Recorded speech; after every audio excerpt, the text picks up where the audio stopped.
Welcome to TEG Talk, where we turn up the heat and convert it into electricity. I'm Yusuf Jumjum, and today we're diving into one of the coolest, hottest, pieces of engineering: thermoelectric generators, or as the cool kids, which is just me, call them TEGs. So what exactly are TEGs? They're devices that take waste heat and turn it into electricity. They work using something called the Seebeck effect, which happens when there's a temperature difference across a material. That difference generates a voltage. No moving parts, just solid-state physics doing its thing. You'll find TEGs in everything from deep space probes to smartwatches. Here's how they work. A TEG is made up of a lot of N-type and P-type semiconductors. When one side of the device is hot and the other is cold, electrons and holes start moving across the material. This movement creates a voltage, which drives an electric current through a circuit. Basically, if one side is hot and the other is cold, boom, you get power. The most common material used in TEGs today is bismuth telluride. It performs well near room temperature, has a decent ZT, and is stable and reliable. But researchers are developing new materials and nanostructures to push performance even further. The performance of a thermoelectric material is measured using something called the figure of merit, or ZT.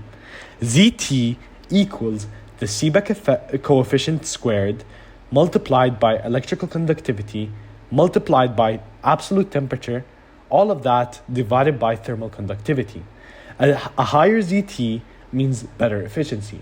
Right now, the best commercial materials have a ZT around 1.14, but scientists are working towards ZTs over 3, which would be a huge leap for practical use.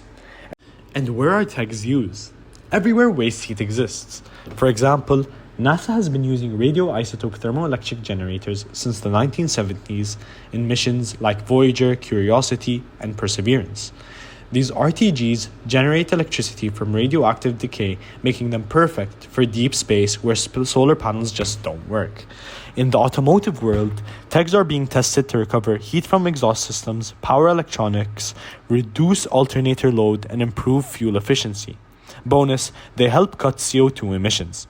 In wearables, some smartwatches and health sensors are now powered by body heat.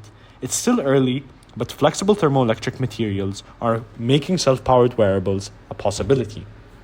In factories and power plants, where massive amounts of heat are lost every day, TEGs can help recover that energy, boosting efficiency, reducing costs, and lowering emissions.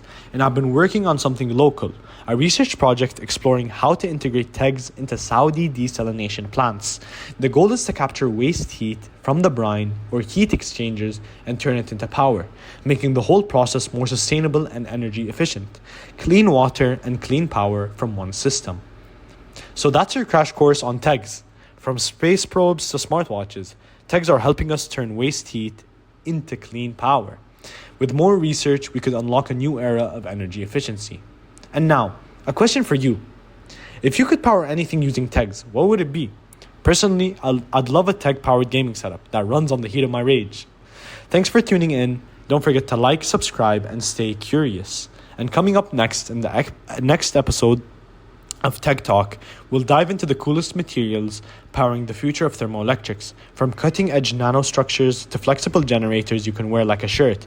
We'll break down what makes some materials outperform others and why your next hoodie might just charge your phone.